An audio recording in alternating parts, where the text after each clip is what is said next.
we're starting to see the term addressability take a shift, right? It's funny to say legacy, but it went from satellite cable operators. Now a lot of the connected player, the Samsungs, the Rokus of the world, are entering and or are here and able to do the same kind of targeting and measurement that we were doing on addressable, the past 6 or more years.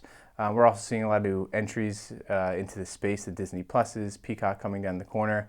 So there's a lot of buzz coming out of that, and I expect more in the new year. So how do you navigate through that, and what do you sort of need from these platforms? What do you hope to get to help you in your investment strategy? Hope would be a way of unifying and understanding overlap and duplication across them, but that's more of a wish at this stage of the game. What we look to them is to kind of understand the offerings, the differentiation, how they're kind of collecting, what their capabilities are, who they're working with. Some players have ACR, some have, Disney Plus came in, they have a huge subscriber base, but they're not ad supported. So kind of just understanding what everybody has to offer, and then kind of taking a step back and seeing how, any similarities or differences, and kind of really stepping back and looking at the landscape once again, because it's changing so quickly. So Mark, I wanted to talk about data sources and the new sources that are available to you, and notably the ACR coming out of smart TVs. And I wanted to ask you the value of that, the vendors that are sort of making a difference, and where that might be going. Yeah, we're big believers in ACR. We love it. We use it for all different reasons. There's the incremental reach, the frequency, management sort of aspect of it. There's targeting, there's suppressing.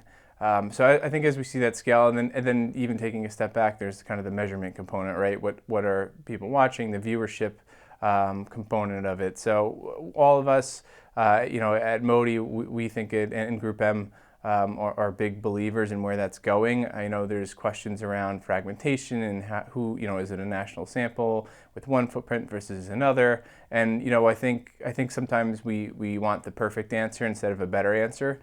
And right now I think it's a big improvement for where we were, and we expect that to kind of continue and scale as kind of smart TVs continue to take over, especially during the holidays. And tell us about performance and attribution. We hear quite a lot.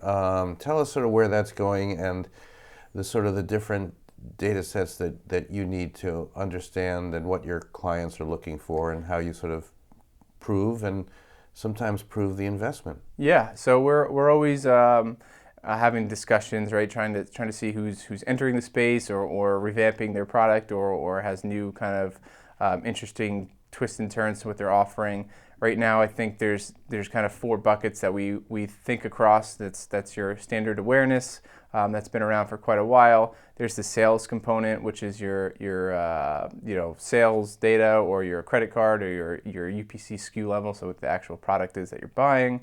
There's the web traffic, and there's foot traffic. And something like foot traffic 3 years ago, there's a ton of players. I think now we're starting to see some consolidation there, which is helpful. More scale, less companies doing it, but a greater base to what they're doing, which makes it more statistically significant. It's giving us better results.